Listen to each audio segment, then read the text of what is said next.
Hello दोस्तों, आज का हमारा टॉपिक है प्लासी की युद्ध कब हुआ था। 23 जून 1757 को।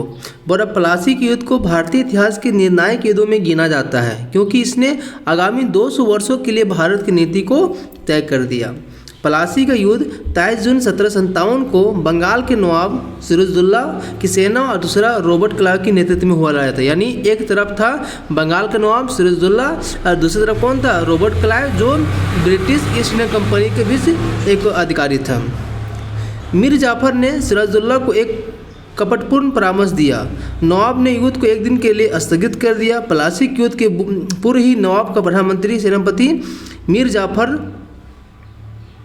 तथा दीवान राय दुर्लभ अंग्रेजों से मिल चुके थे। अतः युद्ध से पूर्व से ये कह सकते हैं कि प्लासी का युद्ध एक खुला युद्ध नहीं था, वरन एक विश्वासघात था। अगले दिन हुए युद्ध में दोनों विश्वासघातियों की सेनाएं बिना युद्ध के वापस लौट गई। इस युद्ध में नवाब के विश्वसनीय सहयोगी मीर मदान एवं मोहनलाल वीरगति को प्राप्त हुए। युद्ध के पश्चात नवाब सिराजुद्दौला भागकर मुर्शिदाबाद चले गया, जहां मीर जाफर के पुत्र मीरन ने मोहम्मद बेग द्वारा उसकी हत्या कर दी। प्लासी के युद्ध का कारण और परिणाम। कंपनी अब एक राजनीतिक शक्ति बनकर उभरी, बंगाल के संदर्भ में सर्वोच्च शक्ति बन गई, जिसने यहाँ वहाँ नृप संहिता यानी किंग मेकर की भूमिका निभाई। प्लासी के युद्ध ने अंग्रेजों की राजनीतिक शक्ति को स्थापित तो किया, साथ ही अंग्रेजों को सुगम पहुँच बंगाल के संपन्न खजाने तक पहुँचा दिया।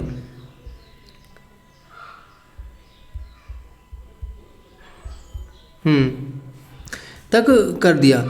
इस आर्थिक सहूलियत से अंग्रेजों की वित्तीय स्थिति मजबूत हुई, जिसने उनकी सैन्य शक्ति को मजबूती प्रदान की। अंग्रेजों इसी खजाने संसाधनों के सहारे पूरे भारत पर नियंत्रण करने में सफल हुए। युद्ध के पश्चात नवाब बने मीर जाफर ने कंपनी को 24 परगना की जिम्मेदारी प्रदान की, साथ ही बंगाल, बिहार, उड़ीसा में मुक्त व्यापार की अनुमति प्रदान की।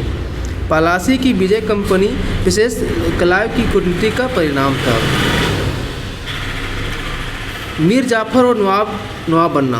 प्लासी युद्ध के पश्चात अंग्रेजों द्वारा मीर जाफर को बंगाल का नवाब बनाया गया, लेकिन कालांतर में क्लाइव और कंपनी की बढ़ती मांगों के कारण नवाब की आर्थिक स्थिति खराब हो गई, जिससे उसने कई कठिन परिस्थितियों का सामना करना पड़ा। मीर जाफर कंपनी की मांगों को पूरा करने में असफल रहा।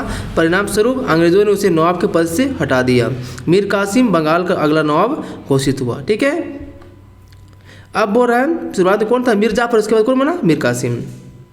मीर कासिम को बंगाल का नवाब बनाए जाने की घटना गवर्नर बेंसिहट ने 1760 की क्रांति के संकेत दी, क्योंकि इस सत्ता परिवर्तन से अंग्रेजों को कई महत्वपूर्ण लाभ हुए। प्लासी की विजय कंपनी विशेषतः क्लाइव की कूटनीति का ही परिणाम था। मीर कासिम और कंपनी।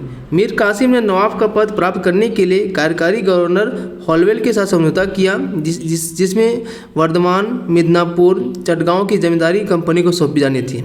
अंग्रेजों के हस्तक्षेप दरबार से षड्यंत्रों से बचने के लिए मीर कासिम अपनी राजधानी स्थानांतरित करता है कहा मुर्शिदाबाद से मुंगेर ले गया।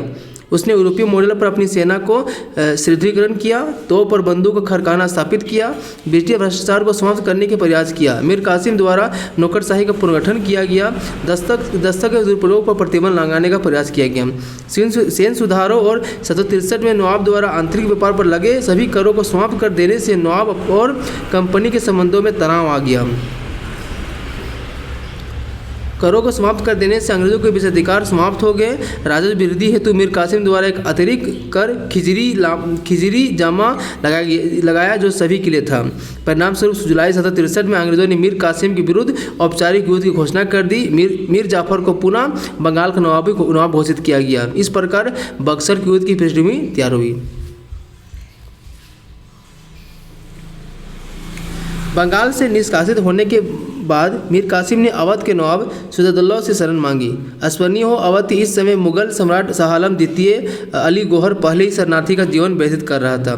फलतः इन तीनों ने संयुक्त होकर अंग्रेजों के विरुद्ध एक समझौता किया, जिसका परिणाम स्वरूप अक्टूबर 1764 में क्या हुआ? बक्सर का युद्ध हुआ।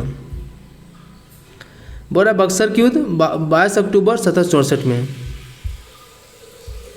बक्सर युद्ध में अंग्रेजों की सेना सफल नेतृत्व हेक्टर मुनरो और मीर कासिम की सेना के नेतृत्व में गुगिन खां द्वारा किया गया। बक्सर युद्ध में सुजदुल्ला की मीर कासिम शाह आलम द्वितीय के नेतृत्व वाली सम्मिलित सेना ही पराजय हुई। इस युद्ध के पश्चात शाह आलम द्वितीय अंग्रेजों के शरण में आ गया। दूसरी ओर नवाब सुजदुल्ला के कुछ दिन तक विरोध करने के बाद आत्मसमर्पण कर दिया। मीर कासिम दिल्ली की ओर भाग गया, जहाँ 1777 में उसकी मृत्यु हो गई।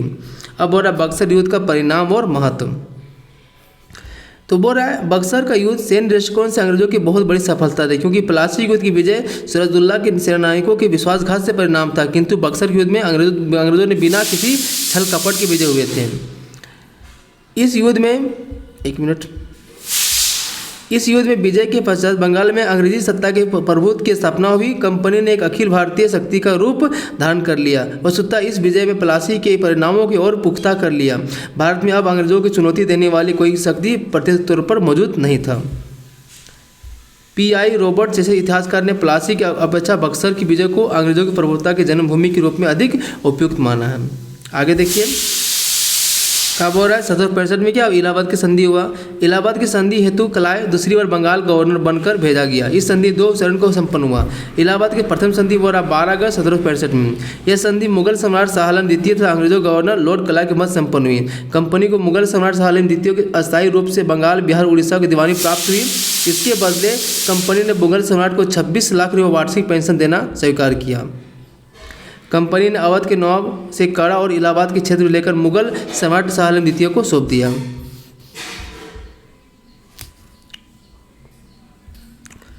अब बोरा इलाहाबाद के द्वितीय संधि 16 अगस्त 1765 में। इस संधि कलाय और अवध के नवाब सिराजुद्दौला के मध्य संपन्न हुई। इलाहाबाद और कड़ा को छोड़कर अवध को शेष क्षेत्र नवाब को वापस कर दिया गया। अवध के नवाब द्वारा युद्ध हर्जारी रूप में कंपनी को 50 लाख रुपया दिए जाने का बात स्वीकार किया गया। कंपनी द्वारा अवध की सुरक्षा हेतु नवाब के खर्च पर एक अंग्रेजों की सेना अवध में रखा जाएगा। कंपनी के अवध को कर मुक्त व्यापार करने की छूट प्रदान की। बनारस और गाजीपुर क्षेत्र में अंग्रेजों को संरक्षित जगीरदार बलवंत सिंह को अधिकार दिया गया। हालांकि यह अवध के राजा के अधीन ही माना जाएगा। बंगाल में धीरे शासन कब हुआ 1765 से 1772। 1765 में अपने पिता मीर जाफर की मृत्यु के पश्चात जनमुद्दौला को कंपनी द्वारा इस शर्त पर नवाब बनाने की अनुमति दी गई कि कंपनी की निजामत कायरों में देखरेख के लिए नायब सूबेदार नियुक्त करेगा। कंपनी के नायब दीवान और नायब निजाम के रूप में मोहम्मद रजा खां को नियुक्त किया गया। परिणाम स्वरूप कंपनी बंगाल की पुलिस और न्यायिक की शक्तियाँ पूर्ण नियंत्रण स्थापित हो गया। इतिहासकार इस व्यवस्था को धीरेन्द्र शासन के नाम से जाना जाता है। इस व्यवस्था के अंतर्गत प्रशासन, राजस्व, वसूली, दीवानी, न्याय का अधिकार कंपनी के पास था। आंतरिक शांति व्यवस्था, फौजदारी, न्याय और समस्त प्रशासनिक दायित्व नवाब को छोड़ दिया गया। एक ऐसी व्यवस्था जिसमें अधिकार और उत्तरदायित्व दोनों अलग अलग कर दिया गया। बोरा इलाहाबाद की प्रथम संधि 12 अगस्त 1765 को कंपनी को बंगाल, बिहार, उड़ीसा की दीवानी यानी राजस्व वसूल करने का अधिकार मिल गया। कंपनी ने दीवानी कार्य के लिए बंगाल में मोहम्मद रजा खां, बिहार में सिताब राय, उड़ीसा में राय दुर्बल की नियुक्ति की। इस तरह बंगाल में नवाब का स्वतंत्र शासन समाप्त हो गया। अब बोरा है प्रभाव। प्रारंभ से अल्पकाल से लिए व्यापार की वृद्धि देखी गई, किंतु उसके अतिरिक्त यह दौर 1772 बंगाल के लिए अत्यंत कठिनाई के भरा दौर था, जिसने प्रशासनिक और आर्थिक संरचना को ही तोड़ दिया। क्योंकि कंपनी मुक्त व्यापार को अधिकार प्राप्त था, अतः भारतीय व्यापार का विघटन हुआ। ब्रिटिशों द्वारा अत्यधिक भूमि का संग्रह कर के कारण कृषि और कृषकों की स्थिति शोचनीय रह गई। इसी बीच में 1770 में बंगाल में अकाल पड़ने से जान माल की बड़े स्तर पर क्षति हुई। उल्लेखनीय है कि इस समय बंगाल का गवर्नर कार्टियर था। इस प्रणाली ने एक भ्रामक प्रशासनिक मशीनरी का निर्माण किया, जिसने अराजकता का माहौल बना। परिणाम स्वरूप इस क्षेत्र में कानून व्यवस्था लगभग ठप हो गई थी। इस संदर्भ में KM पनिक्कर ने कहा कि अंग्रेजों ने 1765 से 1772 का मध्य बंगाल में डाकुओं का राज स्थापित किया। याद रखिएगा बंगाल का ब्रिटिश गवर्नर क्लाइव 1757 से 60 के बीच, फिर 1765 से 67 के बीच, बेंसिटाट 1760 से 65, बेरलस्ट 1767 से 69 और कार्टियर 1769 से 72।